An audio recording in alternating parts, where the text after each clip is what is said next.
Future CAs. So today we are here to revise chapter number 1 for CA inter audit. So let me just present my screen and then right away start with the revision lecture for chapter number 1. So that is nature, objective and scope of audit. सबसे पहले हम start करते हैं with the meaning of auditing. ठीक है.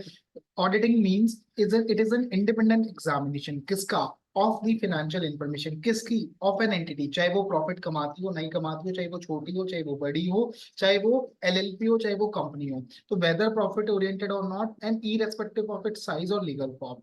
अब ये examination हम क्यों कर रहे हैं? With a view to express an opinion दे रहा हूँ. तो हम क्या कर रहे हैं? Independent examination. किसका? Of the financial information. किसकी? Of an entity.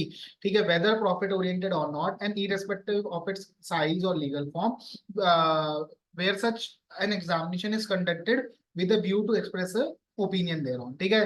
फिर हमने ग्लोबल ऑरिजिन ऑफ ऑडिटिंग पढ़ा, जहां पे हमने बोला ऑडिट जो वर्ड आया that is from the word audire which means to hear. पहले के जमाने में मेडिवल टाइम्स में जब होता था तो बोल के मतलब बताया जाता था कि फाइनेंशियल स्टेटमेंट में ये है.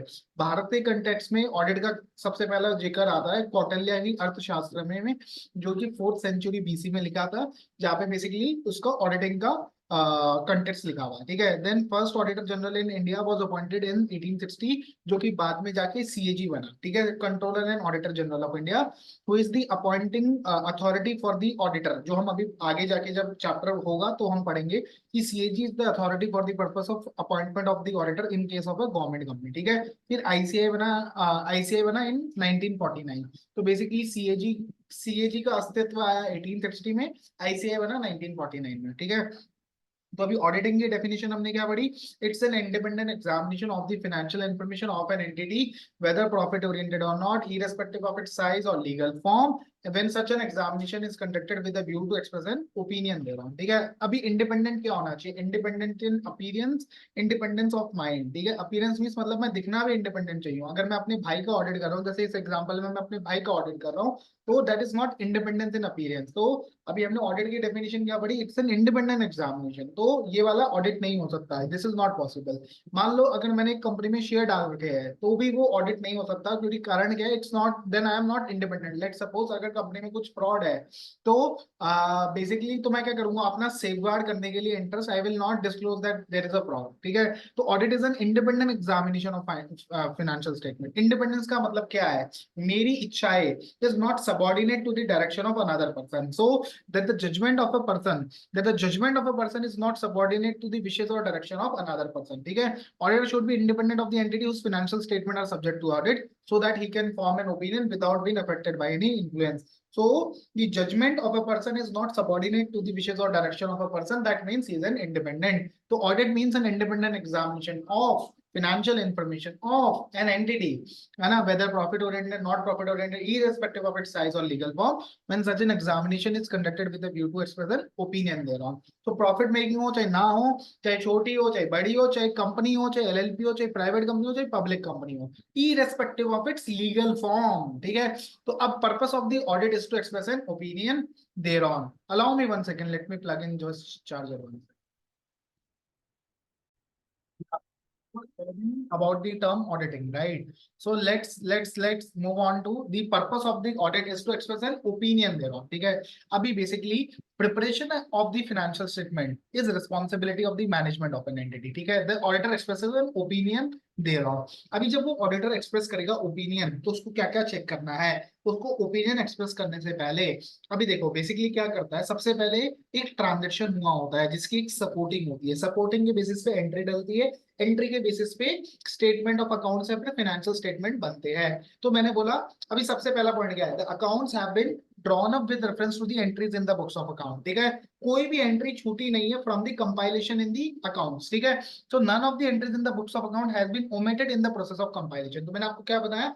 सबसे पहले ट्रांजेक्शन होता है जिसकी सपोर्टिंग होती है, तो उसके बेसिस पे एंट्रीज डलती है, एंट्रीज के बेसिस पे फाइनेंशियल स्टेटमेंट्स बनते हैं. राइट. यही हमने प्रोसेस समझी. सबसे पहले supporting, then entries, then financial statement. So the accounts have been drawn up with reference to the entries in the books of account.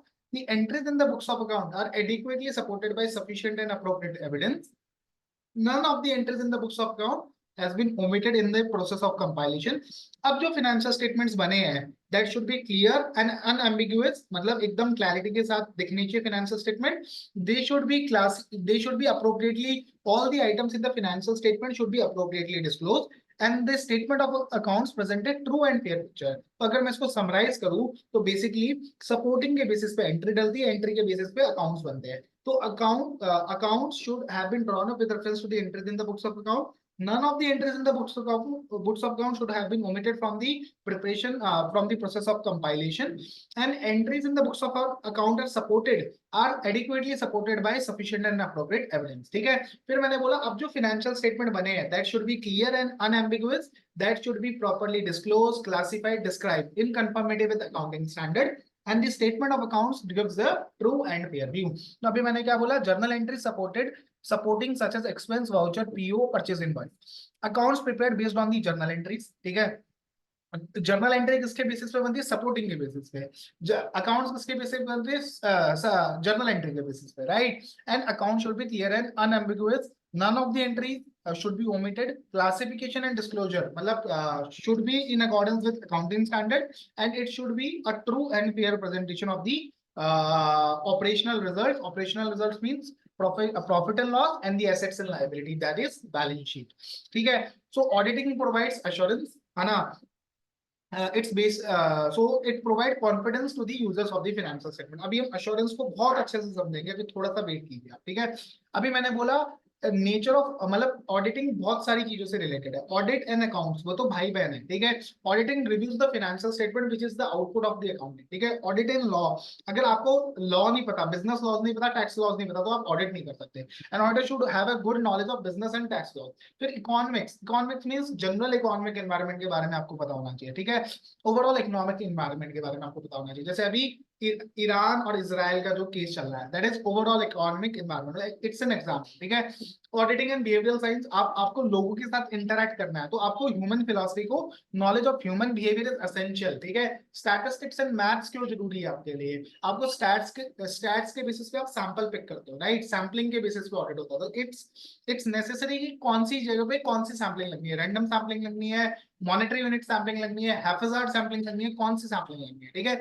Mathematics क्या होता है, कई बार आपको काउंटिंग के लिए भेज दिया जाता है, physical verification of inventory, physical verification of fixed assets, तो क्या पता उधर मैथ्स की जरूरत पड़ जाएगी. और मैथ्स तो आपको बताइए ना, हर नंबर्स में मैथ्स चाहिए होती है. ठीक है. ऑडिट और कंप्यूटर, आज की डेट में जितना भी ऑडिट होता है that is done on a computer processing system, that is known as ADP. ठीक है.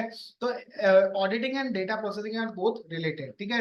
ऑडिटिंग एंड फाइनेंशियल मैनेजमेंट, आज की डेट में अगर आपको बताओ, बैलेंस शीट में डिस्क्लोजर्स दिए जाते हैं. करंट रेशियो क्या है, लिक्विडिटी रेशियो क्या है, एबिटा रेशियो क्या है. तो that is required by schedule 3 division 1, division 2, division 1, division B.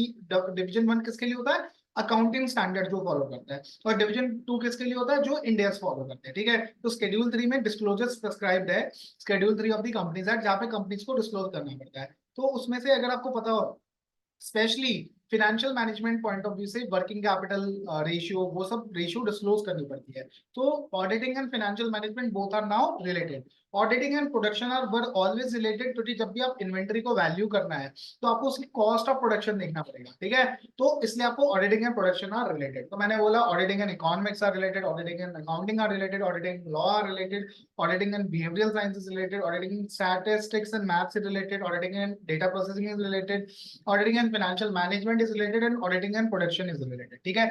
अभी ऐसे 200 क्या है, overall objectives of an independent auditor and conduct of audit in accordance with standards on auditing. अभी आपको ऐसे 200 के बारे में समझाते हैं अपन.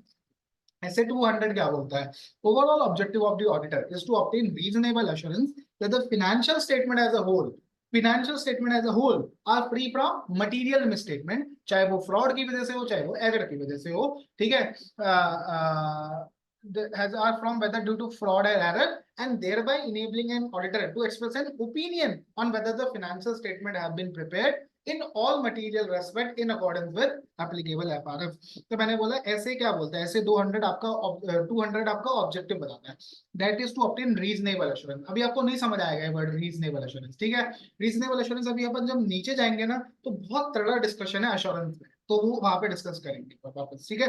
It's a reasonable assurance that the financial statement as a whole are free from material misstatement, whether due to fraud or error, and thereby enabling an auditor to express an opinion on whether the financial statement are prepared in all material respect in accordance with the applicable FRF. ठीक है, and to report on the financial statement and communicate as required by SAs the auditor's finding. So basically मेरे दो objective है, to obtain reasonable assurance that the financial statement as a whole are free from material misstatement, whether due to fraud or error, and thereby enabling an auditor to express an opinion that the financial statements have been prepared in all material respect in accordance with the applicable FRF, and to report on the financial statement and communicate as required by SAs our findings. अगर आपको कुछ दिक्कतें मिलती है तो SA 705 के हिसाब से आपको अपनी ऑडिट रिपोर्ट को बनाना पड़ता है। अभी रीजनेबल अश्योरेंस क्या होती है? Reasonable assurance is different from the absolute assurance. Absolute assurance means 100% assurance. अभी हम 100% assurance क्यों नहीं दे सकते? अभी हम जब नीचे जाएंगे ना तो there were some inherent limitations of audit जिसकी वजह से हम 100% assurance नहीं दे सकते. So reasonable assurance is to be distinguished from absolute assurance. Absolute assurance is a complete assurance और a guarantee that the financial statement are free from material misstatement. But हम जो दे रहे हैं वो reasonable assurance देते हैं. Overall objective of auditor क्या है? Is to obtain reasonable assurance that the financial statement as a whole are free from material misstatement. But it's not a absolute assurance. Reasonable assurance is a high level of assurance. It's a high level of assurance, but it's not a guarantee. ठीक है, but it's not a guarantee. So basically, auditor cannot give 100% guarantee कि financial statement सही है. This is because there are inherent limitations of audit. ठीक है, अभी अपन जब नीचे जाएंगे ना तो ये आपको एकदम समझ आएगा reasonable assurance is the high level of assurance क्यों है. थोड़ा सा वेट करिए, थोड़ा सा पेशेंस लगे. ठीक है ना. It's not an absolute assurance. Absolute assurance आप नहीं दे सकते because there are inherent limitations of audit. ठीक है, अभी चलते हैं स्कोप ऑफ ऑडिट. मैंने बोला आपको ऑडिट के अंदर सारे एस्पेक्ट्स को कवर करना है एक एंटिटी के which are relevant to the financial statement, which are relevant to the financial statement. यहाँ पे हमने एग्जांपल लिया था. लेट सपोज अगर आपको पेरोल का ऑडिट करने को दिया है और आपको बोला है कि ज्वाइनर की प्रोसेस को आपको ऑडिट करना है, तो आपके लिए बैकग्राउंड चेक करना कि वो एम्प्लॉय है, क्या से पढ़ाई करी है, कौन से कॉलेज से पढ़ाई करी है, क्या प्रोफेशनल बैकग्राउंड है, वो जरूरी है. That is relevant process to verify that the employ exist.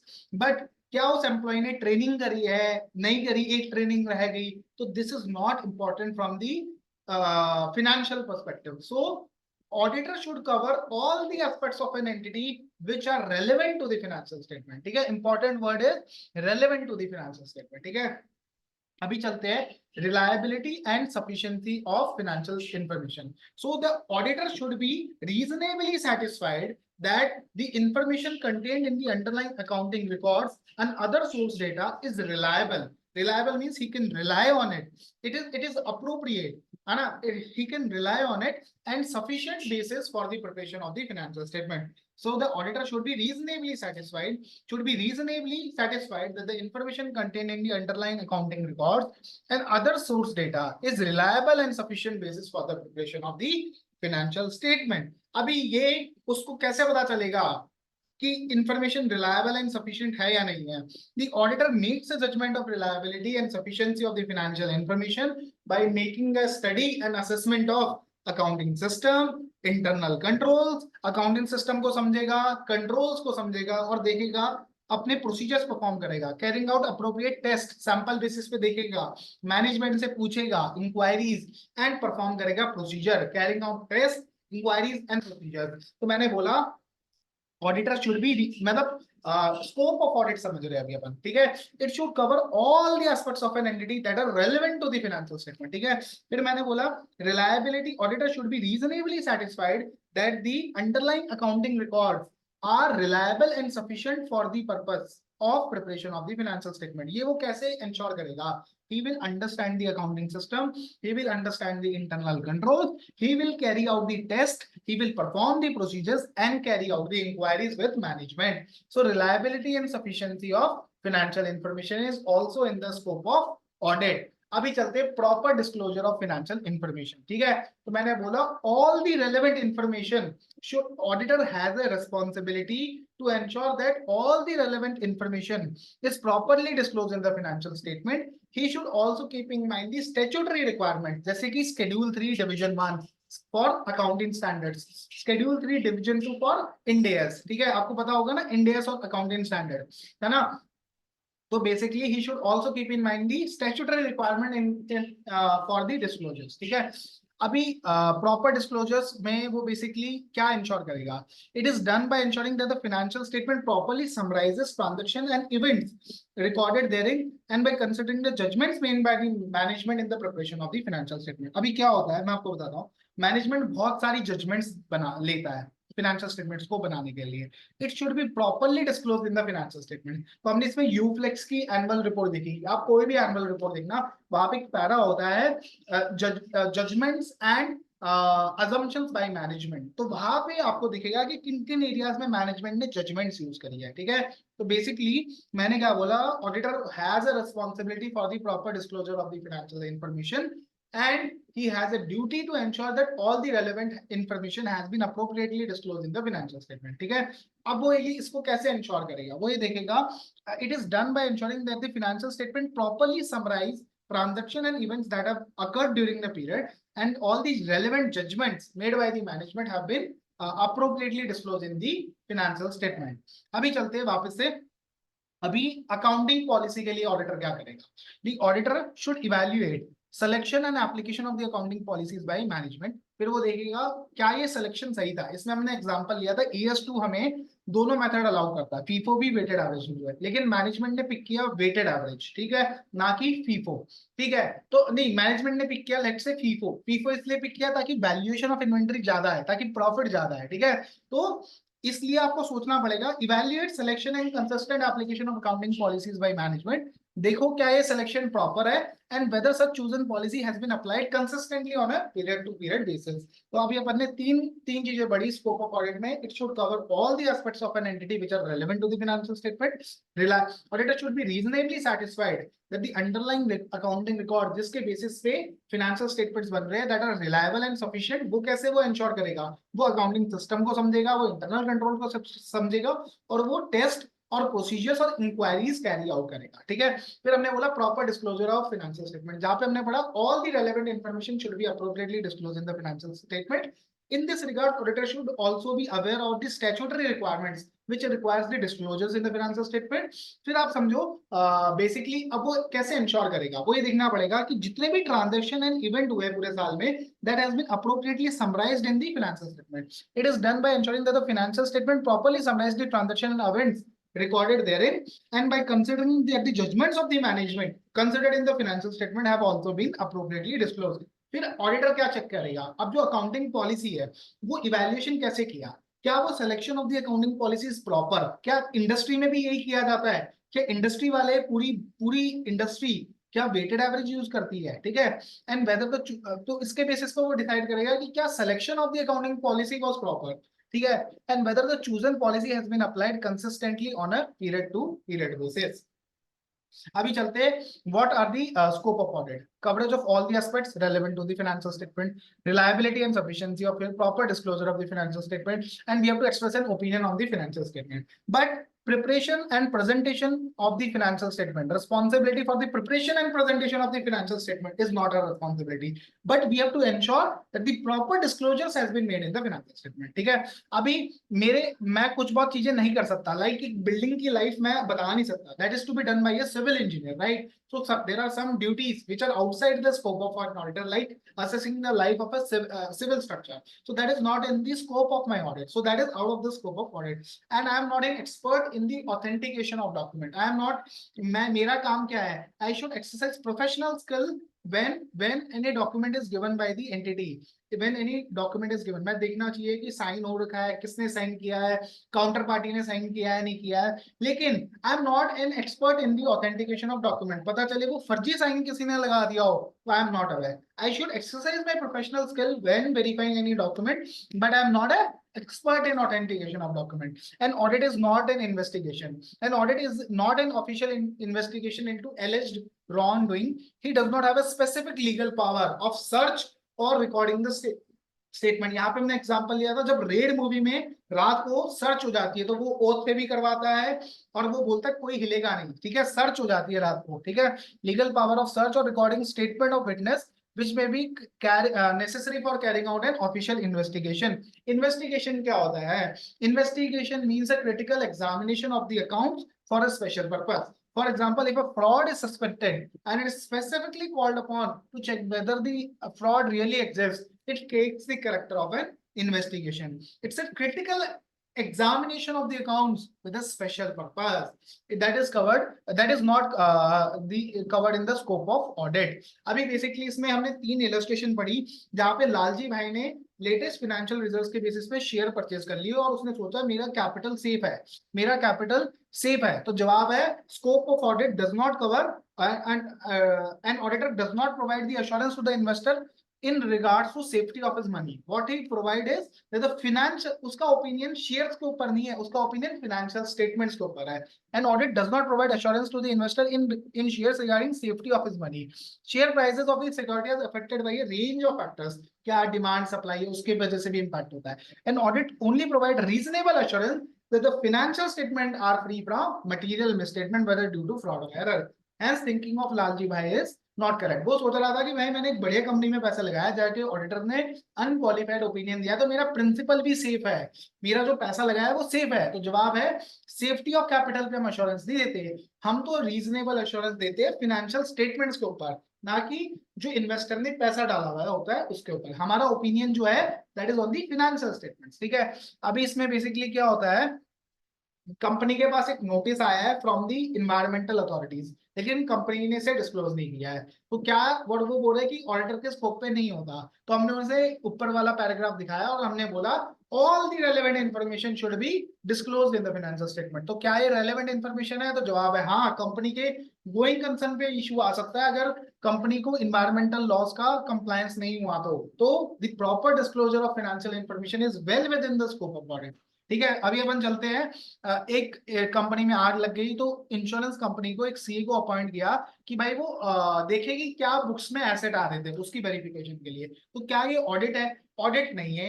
तो ठीक, आपको रीजनेबल एश्योरेंस नहीं देती the financial statement as a whole are free from material misstatement. तो क्या है? It's an investigation and not in the nature of audit. It's a critical examination of the accounts with a special purpose. इसका एक special purpose है, that is कितने assets थे उस दिन जिस दिन आग लगी थी, ठीक है। Appointment of CA for verification of the books of account and circumstances around the law is for a specific objective, ठीक है। and thus it is in the nature of investigation and it is not in the nature of audit. अभी चलते हैं inherent limitations पे। तो मैंने बोला nature of financial reporting ही ऐसा है कि हम कभी ऑडिटर चले भले ही जाए पूरा अच्छे से ऑडिट करे तब भी शायद ऐसा हो कि वो गलतियां पूरी ना ढूंढ पाए, ठीक है। तो इसमें हमने पढ़ा था नेचर ऑफ फाइनेंशियल रिपोर्टिंग में क्या है। नेचर ऑफ फाइनेंशियल, मैंने बोला मैनेजमेंट जजमेंट यूज करती है फाइनेंशियल स्टेटमेंट बनाने में and judgement might be subjective, ठीक है, और सब्जेक्ट टू अनसर्टेनिटी, ठीक है। तो बेसिकली मैनेजमेंट जजमेंट यूज करता है और जजमेंट माइट बी अनसर्टेन, ठीक है। अब बेसिकली क्या होता है, मैनेजमेंट खुद ही कंट्रोल बनाता है, ठीक है, मैनेजमेंट कंट्रोल्स बनाता है। Management acknowledges it's responsibility for the preparation of the financial statement and also for devising suitable internal controls, ठीक है। However, such controls may not have operated to produce reliable financial information due to their own limitations। तो अभी basically क्या हुआ हो कि control क्या पता चले फॉलो ही ना हुआ हो। तो इसमें एग्जांपल है इंस्टीट्यूट की बुक्स में, क्या एग्जांपल है कि बेसिकली कंपनी ने कंट्रोल ऐसा बना रखा है कि जब भी सामान आएगा तो जिस बंदे ने सामान रिसीव किया है वो उस पर स्टैंप लगाएगा और उसे साइन करेगा और उसके बाद वो अकाउंट्स डिपार्टमेंट पे जाएगा for the purpose of payment processing. अभी क्या हुआ इस केस में, कंपनी के पास सामान आया नहीं तब भी उस बंदे ने साइन भी कर दिया और स्टैम्प भी कर दिया फर्जी इनवॉइस पे और अकाउंट्स डिपार्टमेंट वाले के साथ दोस्ती करके पैसा पेमेंट कर दी वेंडर को, ठीक है। तो this is like management has designed control but however such control may not have operated but control have not operated to produce reliable financial information due to their own limitations। तो control have not operated. इसमें हमने एक और example पढ़ा था practical life का, जहाँ पे हमने बोला पेरोल, पेरोल का खर्चा है। पेरोल में कंट्रोल क्या था कि ज्वाइनर्स का बैकग्राउंड वेरिफिकेशन होता है, बट मैंने बोला एक फर्जी एम्प्लॉय को ज्वाइन कराया, उसका बैकग्राउंड चेक रिपोर्ट भी करवाया और वो क्लीन करवा दिया, जबकि वो बैकग्राउंड चेक हुआ ही नहीं है। The control have not operated to produce reliable financial information due to their own limitation. So management is responsible for the preparation of financial statement and also for devising suitable internal controls. However, such controls may not have operated to produce reliable financial information due to their own limitation. So there are some limitation of internal controls as well. तो हमने बोला nature of financial reporting is such that an audit conducted in accordance with essays might not be able to detect material misstatement due to the reason because financial reporting involves judgments by management, and those judgments might be subjective or that might be subject to a degree of uncertainty. फिर हमने बोला management financial statement बनाता है and also it devises internal control, but however due to the controls limitation there might be situation in which the control might not have operated. फिर हमने बोला nature of audit procedure ही ऐसा है कि हम काम ही करते सैंपल पे, he form is opinion only by testing samples, तो इसलिए भी हम शायद क्या पता सारी फ्रॉड ना ढूंढ पाए। फिर हमने बोला हम बंदूक रख के डेटा नहीं निकलवा सकते, अगर वो हमें डेटा नहीं दे रहा तो ज्यादा से ज्यादा हम उसे रिपोर्ट कर सकते हैं अपनी रिपोर्ट में, ऑडिट रिपोर्ट में, इससे ज्यादा हम कुछ नहीं कर सकते। Management may not provide complete information, right. अभी पता क्या होता है, कई बार मैनेजमेंट ही फ्रॉड वाली होती है। Management might consist of A dishonest people, ठीक है, वो आपको क्या करेगी, फ्रॉड अगर हुआ है तो उसको छुपाने की कोशिश करेगी, अगर कोई बेकार मैनेजमेंट होगी तो, ठीक है, और वो आपके सामने क्या पता चले जाली डॉक्यूमेंट लाके रख दे। तो कई बार nature of audit procedure is such कि that might not be able to detect the misstatement. फिर मैनेजमेंट क्या पता चले आपसे रिलेटेड पार्टी रिलेशनशिप या रिलेटेड पार्टी ट्रांजेक्शन भी छुपा ले, ठीक है। तो ये बेसिकली मैनेजमेंट इंटेंशन पे पॉइंट चल रहा है, ठीक है। अभी चलते हैं अपन, audit is not in the nature of investigation, आपके पास सर्च ओथ ये वाली पावर्स नहीं है, hence auditor can not obtain absolute assurance, ठीक है। अभी आपको ऑब्वियस ही बात है, जैसे हमने पढ़ा था स्टॉक एक्सचेंज में आपको फाइनेंशियल इंफॉर्मेशन फाइल करनी पड़ती है with in 60 days from the end of the year. तो अगर आपकी जो फाइनेंशियल रिपोर्टिंग है that should be done in a timely manner, तो टाइमली मैनर में करना तो आपको सैंपल बेसिस पे करना पड़ेगा, right. So the relevance of the information decreases over time. अगर आप जितना ज्यादा डिले होते जाओगे, मान लो अगर 100% ऑडिट होना होता तो 1 साल के ऑडिट को 1 साल और लगता, तो जब अगले साल तक इंफॉर्मेशन आती तो फिर उसका कोई रेलेवेंस ही नहीं रह जाता। तो timeliness of the financial reporting and decrease in the relevance of the information over time, ठीक है। अभी फ्यूचर इवेंट्स, मान लो कंपनी को जब मैंने ओपिनियन दिया तो तब वो गोइंग कंसर्न थी, लेकिन आज से 2 साल बाद जाके कंपनी में आग लग गई और वो कंपनी अचानक से बंद हो गई, तो क्या ये मतलब थोड़ी था कि मेरा ऑडिट मैंने, these are some of the inherent limitations of audit, कि भले ही मैंने ऑडिट ढंग से किया फिर भी कंपनी जाके बाद में बंद हो गई। तो ऐसा एग्जांपल्स है बहुत सारे, nature of financial reporting, nature of audit procedure, not in the nature of investigation, timeliness of financial reporting and future events. अब बेसिकली इसमें क्या है, इसमें सेम वही एग्जांपल है जो अभी हमने ऊपर पढ़ा, जहां पे 2 बंदे मिलके सरकमवेंट कर देते हैं कंट्रोल को। कंपनी बुक कर रही है freight purchases, payment to this dealers are also made in convenience with the accountant. तो परचेज वाला और अकाउंटेंट दोनों मिल गए और पेमेंट करे जा रहे हैं टू दी फर्जी वेंडर्स। तो it is an example of the failure of internal control of the firm. ये कौन से वाले पॉइंट में कवर है, nature of financial reporting. The internal control has not operated due to collusion between the employees which is the limitation of internal control itself. The auditor has relied upon internal control. It is very nature of financial reporting that the management is responsible for devising suitable control, but it may not have operated in the manner it was designed, ठीक है। This is the inherent limitation of audit. अभी चलते हैं engagement. Engagement means दोनों के बीच में दोस्ती और प्यार। क्लाइंट और auditor enters into a formal agreement, it takes the shape of a engagement letter। अभी हमने यहाँ पे 2 एंगेजमेंट पढ़े थे, इंटरनल ऑडिट, एक्सटर्नल ऑडिट। मैंने बोला था इंटरनल ऑडिट जो होता है वो प्रोसेसेस के ऊपर होता है, कंट्रोल्स के ऊपर होता है कि इन प्रोसेसेस में क्या कमी है और इसको कैसे हम सुधारें। एक्सटर्नल ऑडिट होता है फिनेंशियल स्टेटमेंट के ऊपर, तो इसका काम क्या होता है, it is to enhance the confidence of the intended users of the financial statement. Such engagements are reasonable assurance engagement. तो एक्सटर्नल ऑडिट हमने पढ़ा था, audit is an independent examination, ठीक है, और वो हमने पढ़ा था to what is the objective, to obtain reasonable assurance. Right? So what are the benefits of audit? मैंने बोला बेनिफिट्स बहुत सारे हैं, आप बताओ कौन से वाला सुनाओ। तो आपने बोला हाई क्वालिटी इंफॉर्मेशन मिलती है, आपको आप कॉन्फिडेंस देते हो यूजर्स को कि जो फाइनेंशियल स्टेटमेंट बने हैं that are in accordance with the that are audited in accordance with the auditing standards recognized globally। Share holder और मैनेजमेंट क्या पता अलग अलग हो, तो आपको एक इंडिपेंडेंट मैकेनिज्म चाहिए जो शेयर होल्डर को कॉन्फिडेंस दे कि भाई जो मैनेजमेंट ने फाइनेंशियल स्टेटमेंट बनाए हैं वो सही है।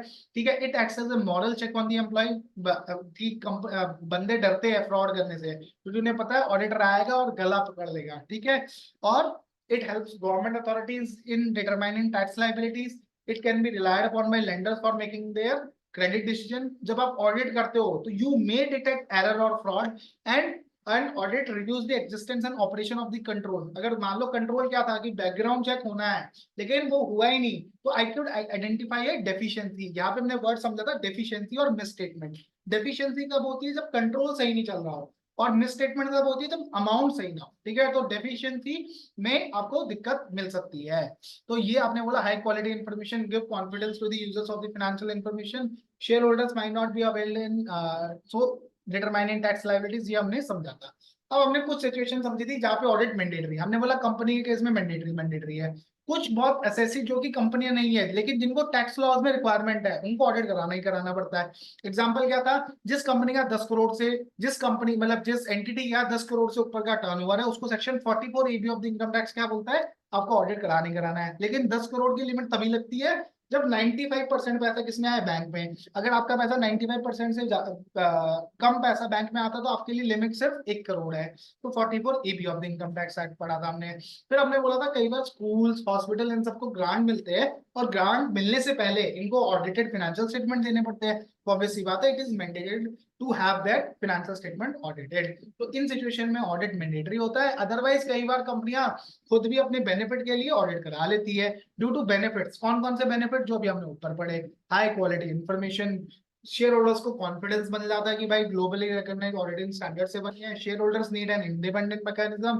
Tax liabilities credit decision fraud and error को डिटेक्ट कर सकता है एंड गिव्स की कंफर्ट क्या कंट्रोल्स ऑपरेट हो रहे हैं। अब बात आती है कि मैंडेटरी हो या वॉलेंट्री, आपको अपॉइंट करना पड़ेगा ऑडिटर को। तो मैंने बोला कंपनीज के केस में shareholders in AGM appoint the auditor. ठीक है, गवर्नमेंट कंपनीज के केस में हमने जब ऊपर पढ़ा था तो हमने क्या पढ़ा था? CAG appoints the auditor for the purpose of government companies. Firm के केस में partners of the firm appoint the auditor. Special audit under section 66 या फिर 142(2)(a of the income tax act, जहां पे स्पेशल ऑडिट होता है income tax में, तो वहां पे रेस्पेक्टिव गवर्नमेंट अथॉरिटी आपको अपॉइंट करेगी। अब मैंने आपको बोला आपकी रिपोर्ट किसको एड्रेस होगी। यहाँ पे हमने एग्जांपल रिलायंस की एनुअल रिपोर्ट पढ़ी थी जहां पे हमने देखा report is address to the members in case of a company. तो मतलब बेसिकली जो आपको अपॉइंट करता है उसी को आप एड्रेस करोगे, राइट? तो आपको शेयर होल्डर्स ने अपॉइंट किया तो आप रिपोर्ट किसको एड्रेस करोगे? शेयर होल्डर्स को। लेकिन बस यहाँ पे एक्सेप्शन क्या है? गवर्नमेंट कंपनी में सीएजी अपॉइंट कर रहा है लेकिन मेरी रिपोर्ट एड्रेस होगी फिर भी शेयर होल्डर्स को। तो कंपनी के केस में रिपोर्ट हमेशा किसको एड्रेस होगी? शेयर होल्डर्स को।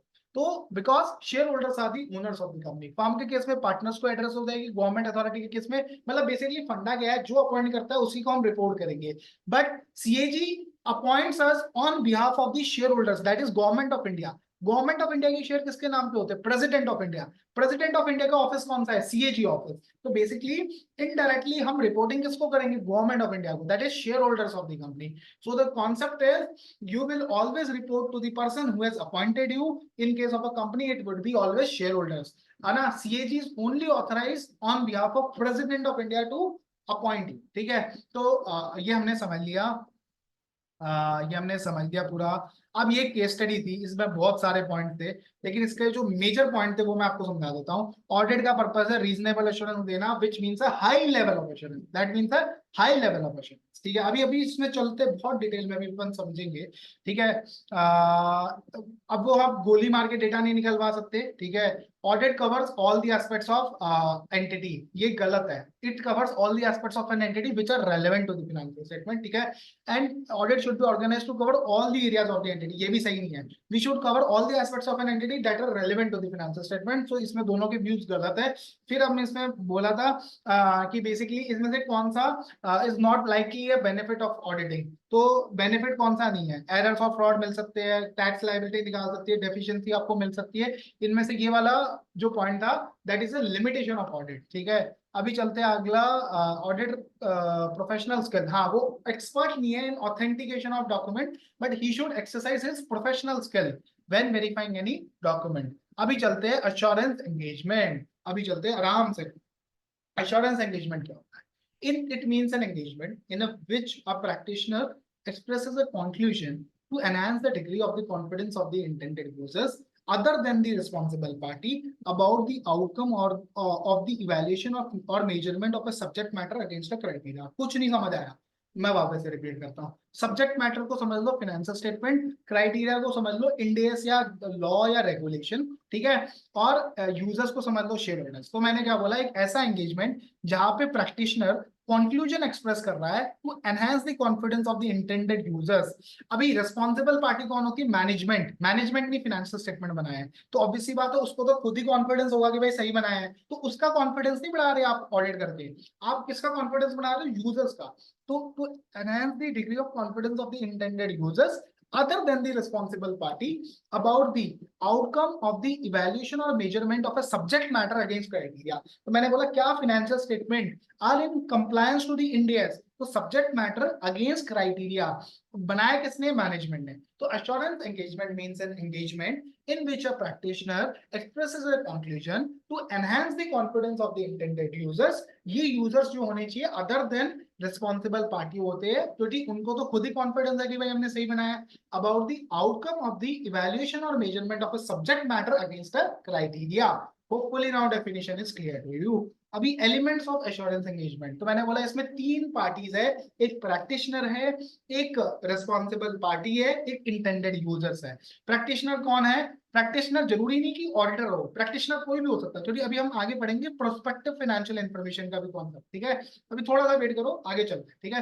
Practitioner is broader than auditor. Audit is related to historical financial statement, whereas practitioner may provide assurance not necessarily related to historical financial information। Responsible party is a party responsible for the preparation of the subject matter, and intended users are the one for whom the assurance report is prepared। Subject matter क्या होता है?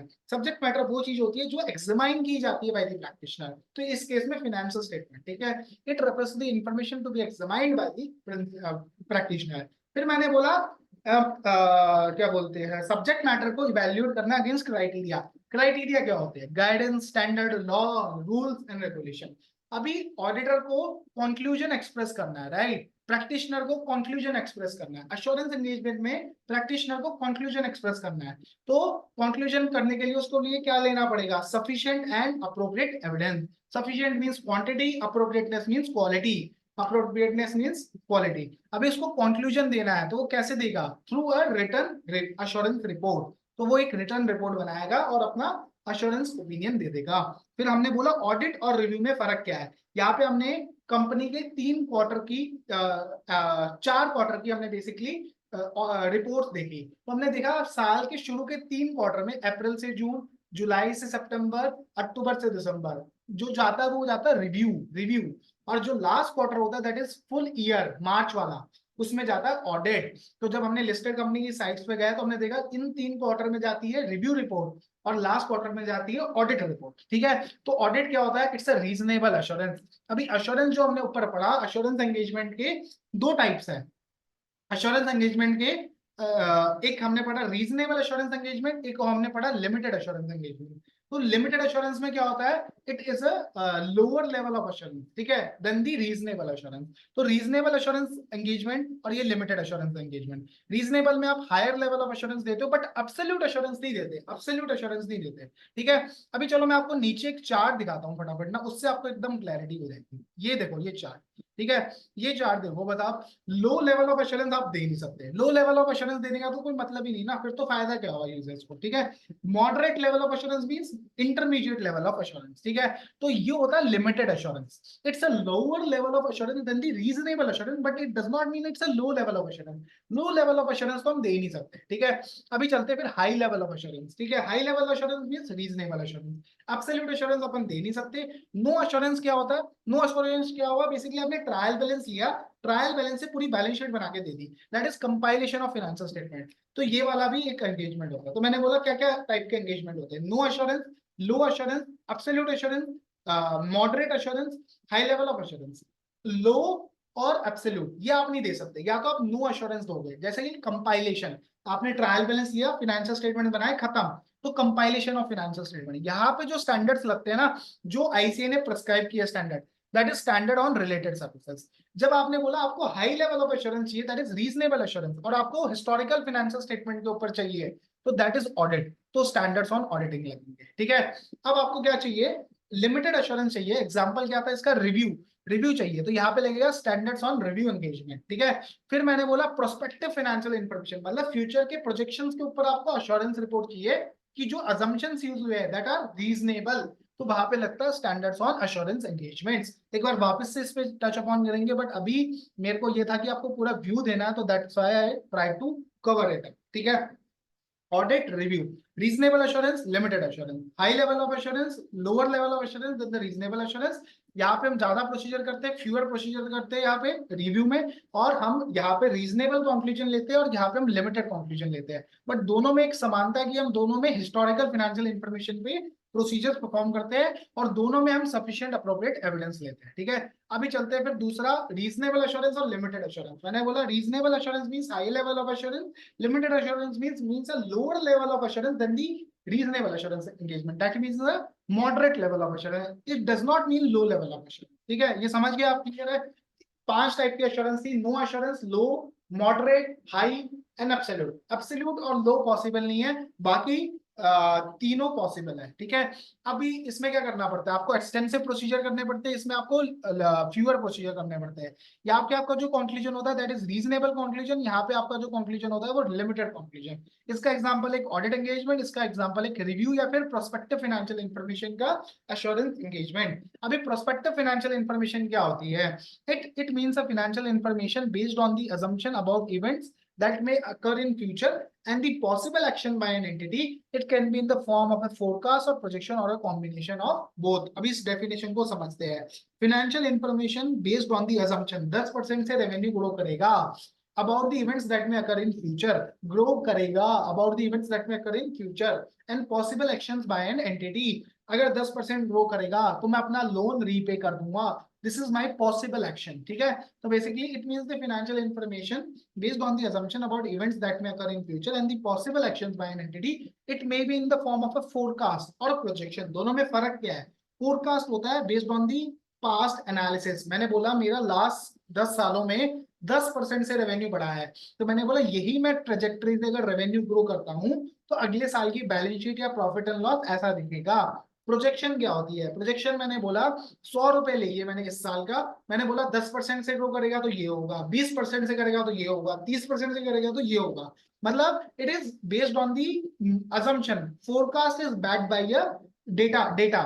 ठीक है, अभी इसमें basically practitioner को क्या करना है, अगर प्रैक्टिशनर को इसमें अश्योरेंस का ओपिनियन देना है, अश्योर करना है कि अजम्पशन सही है, तो उसमें क्या देखना पड़ेगा, assumptions used in the preparation of the prospective financial information are not unreasonable, है ना, financial statement have been properly prepared based on such assumptions, properly presented based on such assumption, and all the material assumptions have been appropriately disclosed। अभी इसमें हम जो opinion देंगे, it provides a report that nothing has come to the practitioner's attention to suggest that the assumption do not provide a reasonable basis for the projection। तो हमारी नजर में कुछ भी नहीं आया ऐसा। It provides a moderate level of assurance.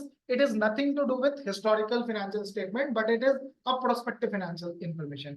Historical और prospective के बीच में फर्क क्या है, इन historical क्या होता है, information about the events that have already occurred। ठीक है, economic events, condition or circumstances occurring in the past period। इसमें क्या होता है, इसमें basically assumptions about the events that may occur in future and the possible actions by entity।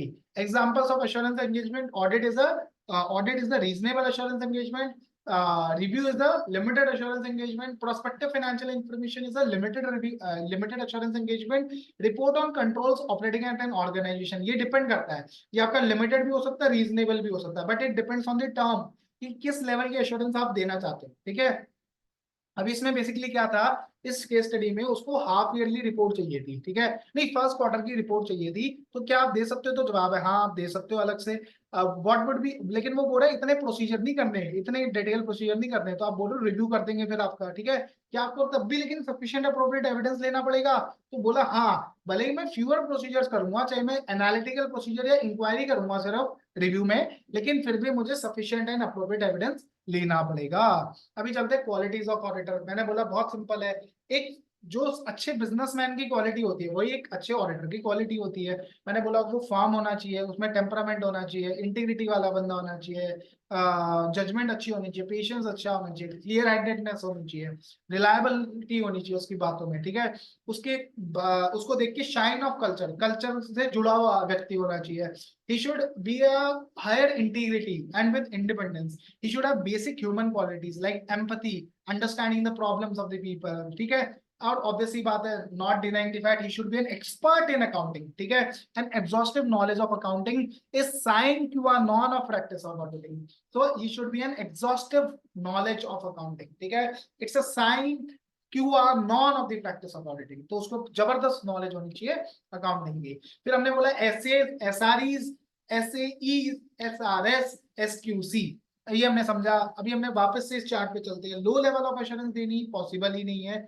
Moderate level of assurance आप review में भी दे सकते हो, प्रोस्पेक्टिव फाइनेंशियल इंफॉर्मेशन में भी दे सकते हो। यहाँ पे लगेगा आपका स्टैंडर्ड ऑन एश्योरेंस, यहाँ पे लगेगा standard on review. High level of assurance audit में लगता है एसएस, और कंपाइलेशन मीन जहाँ पे आप नो एश्योरेंस दे रहे हो, आप बोलो मैंने सिर्फ कंपाइल किया है, that is standard on related services. लेकिन इनका बॉस है एसक्यूसी, एसक्यूसी हर में लगता है, हर में लगता है, ठीक है, हर एक असाइनमेंट में एसक्यूसी लगता है, जो भी एक काम सीए करता है उसके अंदर एसक्यूसी लगता है ही लगता है। So standard on quality control is the boss of so SQC have SAs, SRS, SAEs and SREs, ठीक है।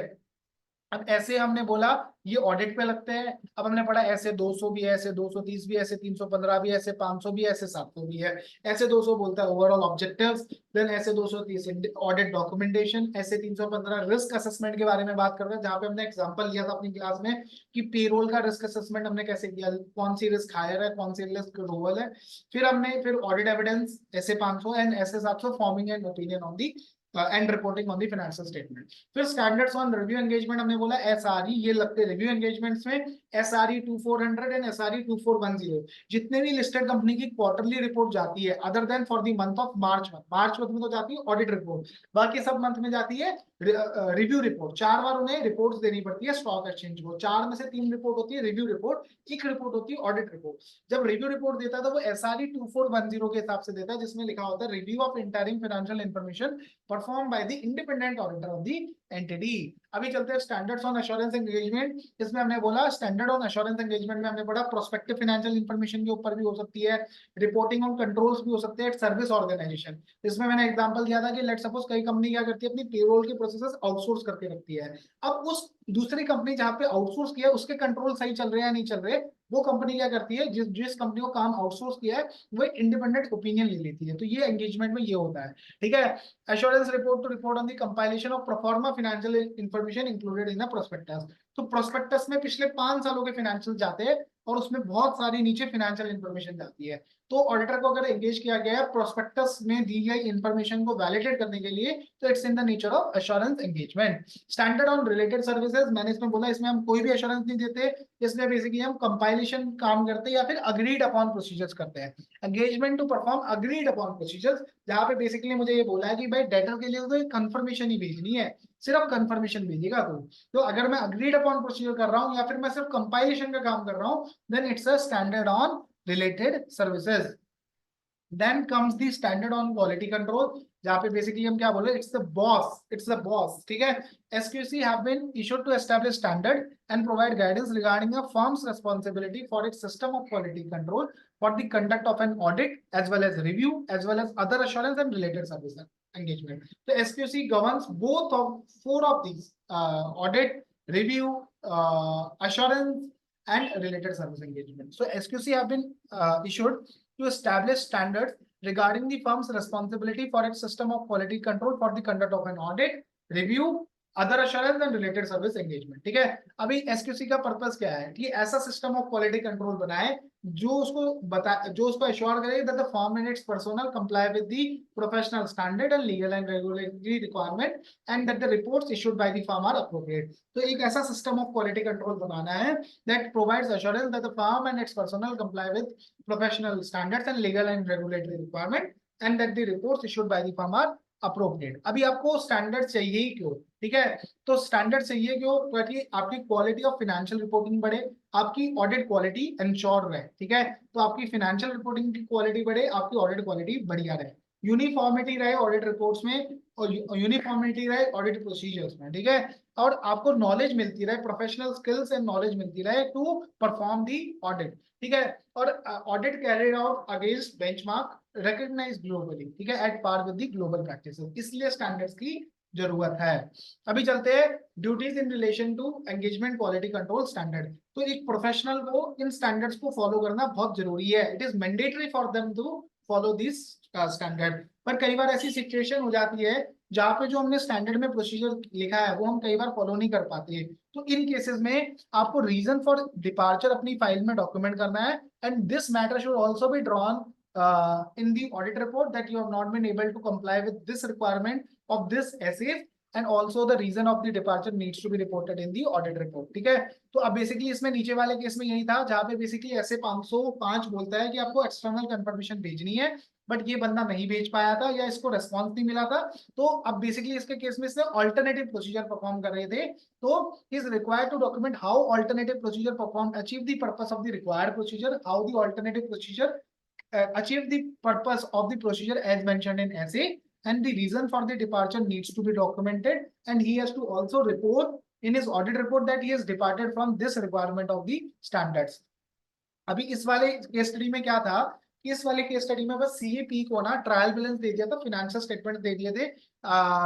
The company only provides trial balance, financial statement and draft preliminary form along with accompanying record. सिर्फ उसको बोल दिया कि भाई financial statement पे sign कर दे और एक रिपोर्ट दे दे। तो भाई अब उसको कुछ ऑडिट के लिए भी नहीं दिया ना कुछ रिव्यू के लिए दिया, न इसने बेसिकली ऑडिट के लिए पूरे ऑडिट किया न इसने रिव्यू किया। तो बेसिकली ये क्या कर रहा है, ट्रायल बैलेंस से फाइनेंशियल स्टेटमेंट बना के दे रहा है, तो कंपाइलेशन एंगेजमेंट होगा and SRS would be applicable. ठीक है, अभी उसको वो CAP can assist management in the preparation of the financial statement, इस केस में वो क्या देगा, कंपाइलेशन रिपोर्ट। ठीक है, SQC one is always applicable. अभी इसको प्रोस्पेक्टिव फाइनेंशियल इंफॉर्मेशन भी देनी थी, तो प्रोस्पेक्टिव फाइनेंशियल इंफॉर्मेशन पे लगता है standard on assurance engagement.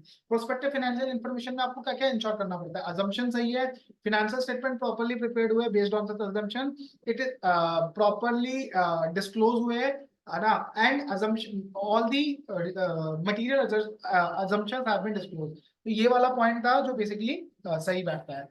It is not an advantage of audit. क्या क्या एडवांटेज है, मैंने बोला it provides high quality information, it acts as a moral check, safeguarding interest of the shareholder, सारे advantages है, बस management bias is not an advantage. ठीक है, which of the following is not an assurance engagement,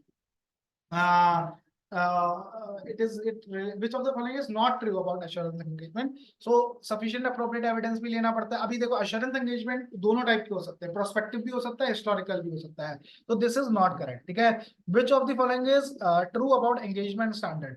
तो engagement standard ensures uniformity। ठीक है, अभी basically limited assurance में क्या होता है, लिमिटेड एश्योरेंस में लिमिटेड एश्योरेंस एंगेजमेंट मींस आपको लिमिटेड कंक्लूजन्स ड्रॉ करने हैं, बट यहाँ पे रीजनेबल कंक्लूजन लिखा है, तो this statement is not correct. अभी आपको review is an example of limited assurance engagement, this is correct, तो statement 1 is incorrect but statement 2 is correct.